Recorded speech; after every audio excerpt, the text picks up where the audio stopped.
जब भी आप किसी भी कॉम्पिटिटिव एग्जाम की तैयारी करते हो तो आप किसी ना किसी को फॉलो कर रहे होते हैं, या फिर किसी इन्फ्लुएंसर को या फिर किसी टीचर को। पर सीन ऐसा होता है कि आप जिस तरीके से तैयारी कर रहे हैं सामने वाले की चीजें ना सिंक नहीं होती। जैसे मान लो अभी मैं हूँ, काफी सारे लोग मेरे साथ अलाइन थे और वो एसबीआई पीओ को टारगेट कर रहे थे और भी आने वाले सारे बैंक एग्जाम को। बट क्या हुआ, मैंने ना आरबीआई असिस्टेंट के लिए फॉर्म फिल कर दिया कि भाई इसको टारगेट करते हैं, ठीक है।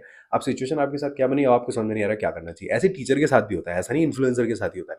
टीचर भी क्या होता है, एकदम से किसी दूसरे एग्जाम पे शिफ्ट हो जाते हैं, फिर आपको समझ नहीं आता कि अब हम क्या करें। देखो सिंपल सी बात है, अपना गोल हमेशा सेट रखो कि भाई मेरे को ये करना है, मेरे को इसी हिसाब से चलना है। सामने वाला व्यक्ति क्या कर रहा है उससे देखो, उसको ऑब्जर्व करो कि हाँ वो किस तरीके से चल रहा है, फिर अपने ऊपर काम करना शुरू कर दो। जैसे मेरे साथ हुआ, काफी सारे लोगों ने मुझे मैसेज भी किया कि भैया क्या आप केवल आरबीआई को फोकस कर रहे हो। ऐसा बिल्कुल भी नहीं है। देखो एक चीज याद रखो, जब आप कॉम्पिटेटिव एग्जाम में उतरते हो तो आप सिलेबस एक बार पूरा कवर करते हो, उसके बाद फिर आप प्रैक्टिस करते हो ज्यादा से ज्यादा। जैसे मैं आरबीआई असिस्टेंट की अभी पीडीएफ उठाता हूँ, उनसे प्रैक्टिस करता हूँ, इसी के साथ साथ एसबीआई पीओ की भी पीडीएफ उठाता हूँ, उनसे प्रैक्टिस करता हूँ। देखो मेरा हो चुका है सिलेबस एक तरीके से खत्म, मेरे को नहीं है। मैं केवल रिवीजन कर रहा हूँ कि हाँ भाई जो चीजें कहीं ना कहीं लैग कर रही थी उन चीजों पर काम कर रहा हूँ। सिंपल सी बात है, आपको भी यही करना चाहिए। अपने सिलेबस पे ध्यान दो, सिलेबस आपका 70 to 75% कंप्लीट हो जाए, उसके बाद फिर आप प्रैक्टिस करना शुरू कर दो। जितना ज्यादा हो सकता है उतना प्रैक्टिस करो, जितना ज्यादा प्रैक्टिस करोगे उतनी इंप्रूवमेंट आएगी। बैंक एग्जाम में सबसे खास बात ये होती है, सिलेबस एक है, एग्जाम आपके पास 7 से 8 है।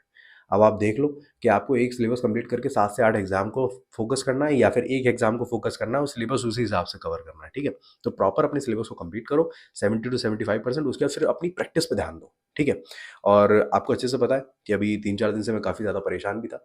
तबीयत मेरी ठीक नहीं है, बहुत ज़्यादा वीकनेस आ रखी है क्योंकि मुझे वायरल हो गया था, तो जिसकी वजह से मैं रेगुलर नहीं हो पाया। बट अपन 1 2 दिन में फिर से रेगुलर हो जाएंगे और फिर से मैं आपको सारी अपडेट्स देता हूँ कि भाई अपन जो है 2026 में जो एग्जाम्स हैं उनको टारगेट कैसे करेंगे, मेंस को कैसे लेके चलेंगे, प्रीलिम्स की प्रैक्टिस कैसे करेंगे, इन सब चीज़ों के बारे में हम लोग बात करेंगे। तब तक के लिए अपना ध्यान रखो और पेज को फॉलो करना बिल्कुल मत भूलना।